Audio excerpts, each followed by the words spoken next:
Bismillah, alhamdulillah, wa salatu wassalamu ala rasulina Muhammadin sallallahu aleyhi ve sellem.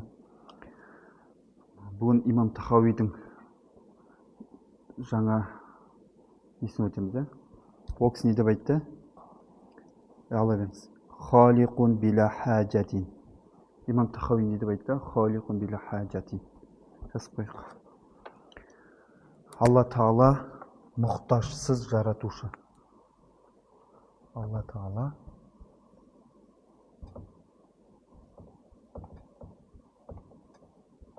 мұқтажсыз жаратушы.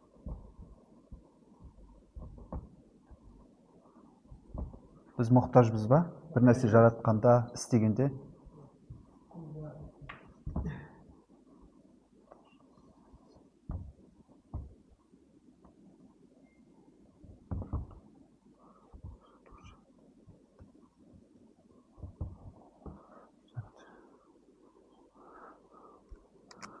Жәке, келіңіз.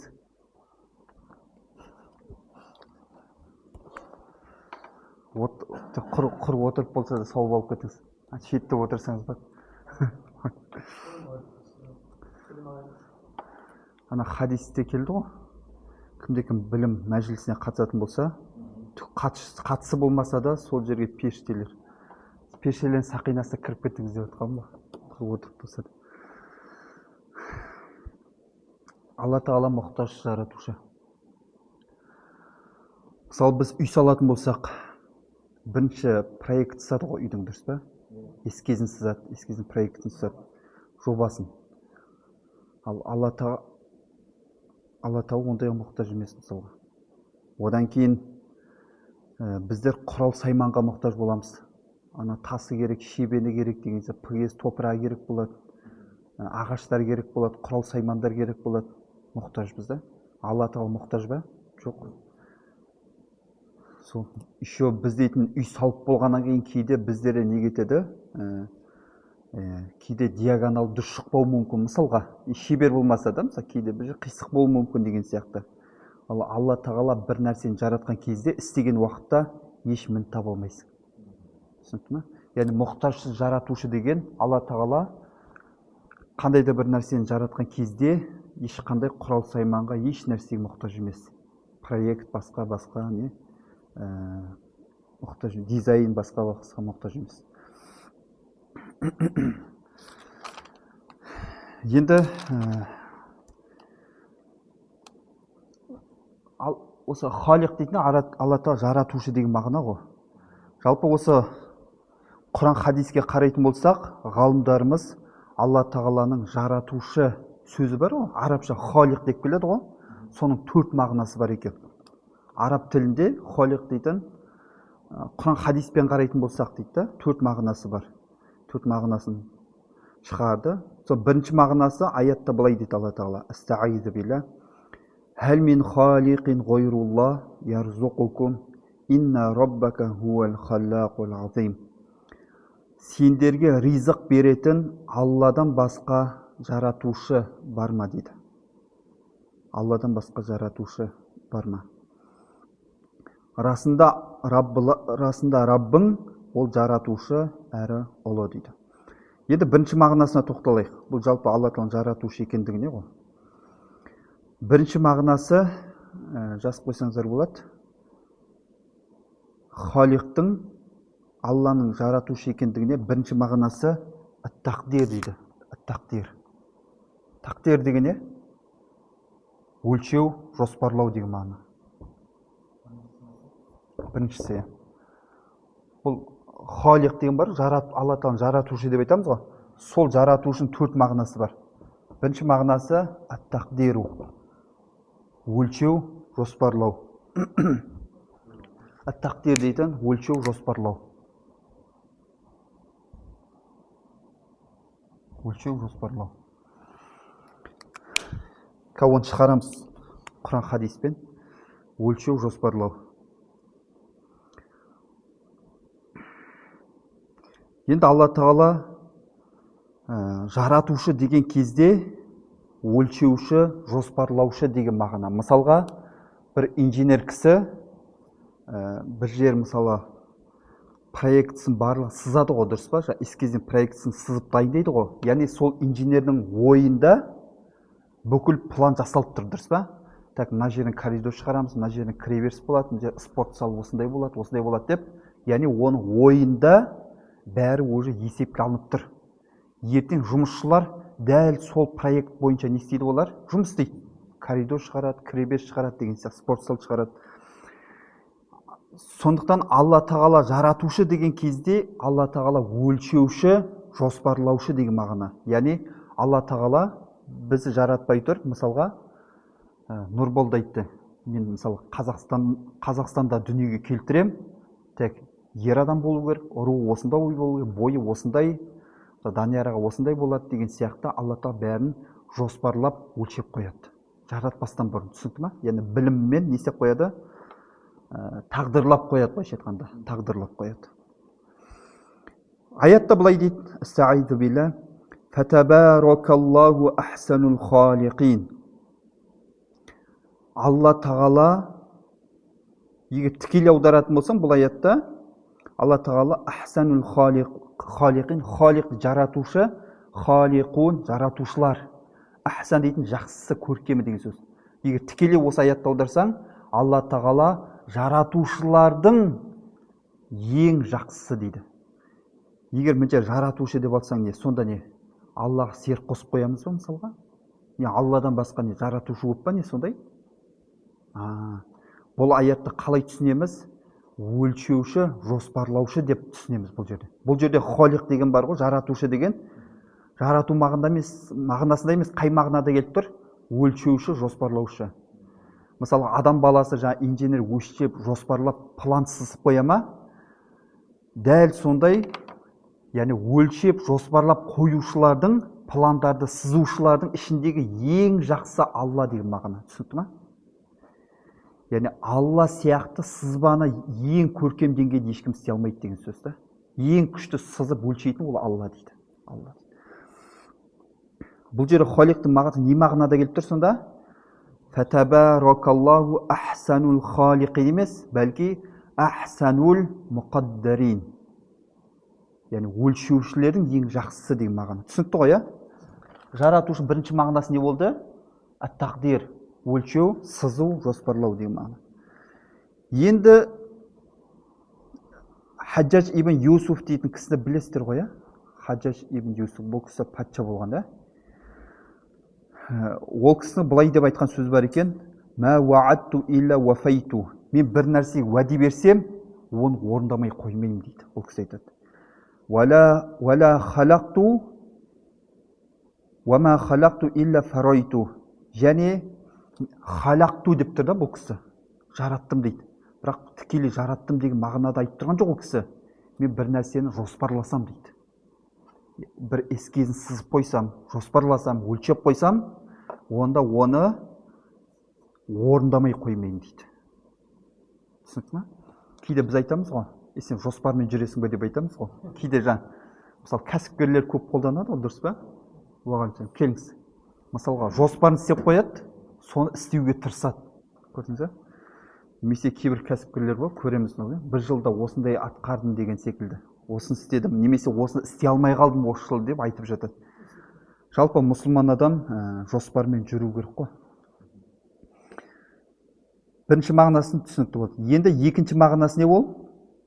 Алла тағаланың халиқ, жаратушының екінші мағынасы, Құран хадиспен қарайтын болсақ, ғалымдан шығарып бергендегісі бізге иншау минал адам, жоқтан бар жасау дейді. Жоқтан бар жасау. Жазып қойыңыздар. Халиқтың екінші мағынасы не ол? Жоқтан бар жасау.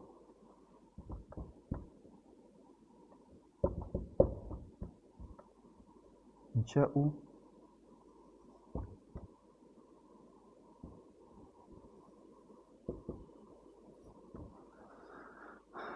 Адам дейді жоқ, мен дейді танытен. Жоқтан шығару деген сөз. Жоқтан бар жасау. Екіншісі жоқтан бар жасау. Жоқтан бар жасау дегенді қалай түсінеміз? Мысалға біз үй салатын болсақ, оған не керек болады? Бірінші фундамент қиямыз ғой, дұрыс па? ағаштар керек болады, опалка құру керек. Ертең фундамент шебін керек, пгез керек, цемент керек, дұрыс па? Материалға мұқтаж боламыз ғой үй салғанда, дұрыс па?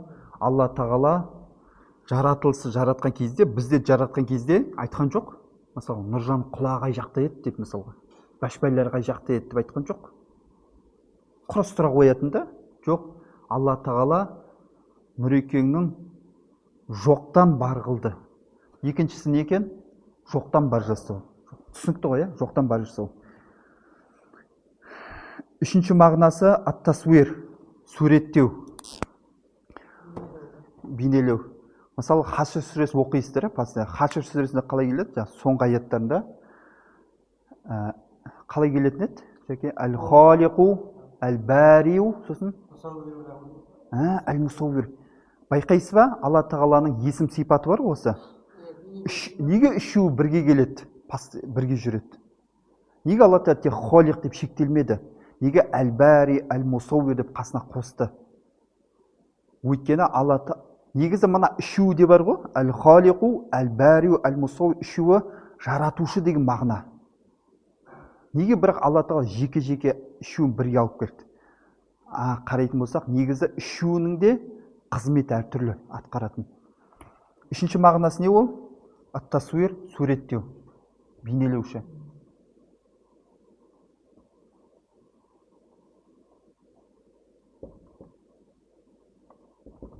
Ат-тасуир. Бейнелеуші жазып қойыңыздар, бейнелеуші, суреттеуші.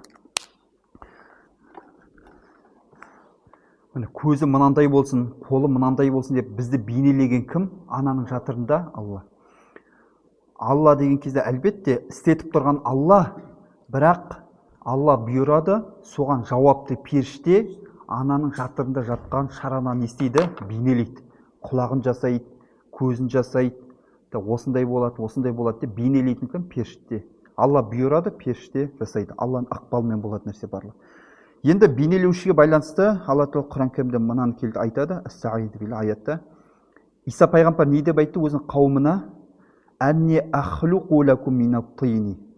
Мен сендерге топырақтан, яғни балшықтан жаратып берем деді. Ахлуқу дегенде жаратамын.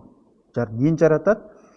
Кахайати-тойри, яғни құстың бейнесін жаратам деді. Иса пайғамбар не істеген дейді?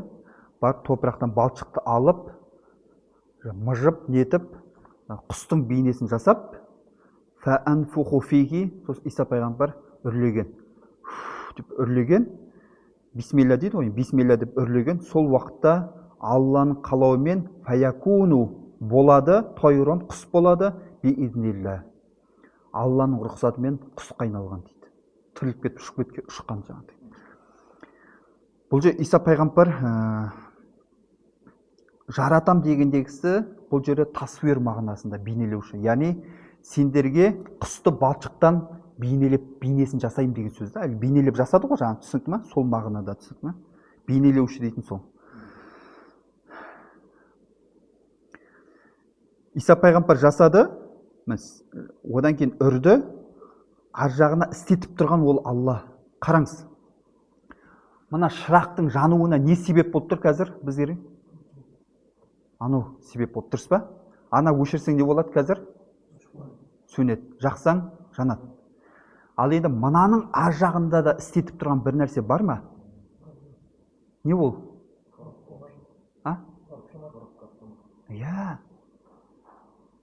Иса, мынау шырағымыз әлгі құс. Осы құсты бейнелеп суреттеген кім ол? Иса пайғамбар.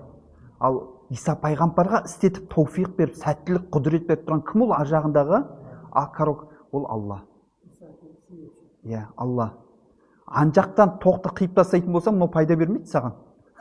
Сол сияқты Алла тағала Иса пайғамбарға тауфиқ, сәттілік, мүмкіндік бермесе, істей алмайды оны Иса пайғамбар. Түсінікті ме? Яғни Алланың қалауымен құс болды дегендегі сол ол. Алла тағала айтып тұр, Иса пайғамбарға істетіп тұрған, ол мен ғой дейді, істетіп тұрған, мен ғой дейді.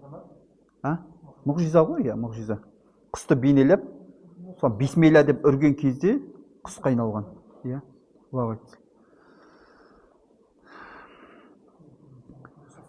төртінші мағынасы әл-халиқ, жаратушының төртінші мағынасы не ол? Жазып қойсаңыз болады. Әл-кәдибу, өтірік деген мағына.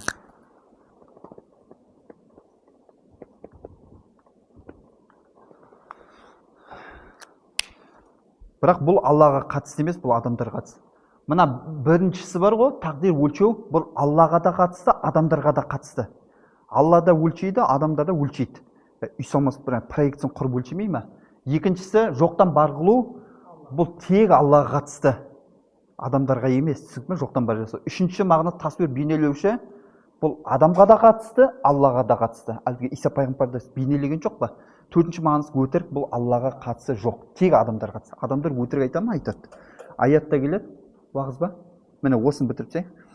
Стаиду билля, иннама та'будуна мин дуниллахи аусанан. Алладан басқа пұттарға табынушылар ва тахлуқуна ифкан. Олар өтірікті жаратады дейді.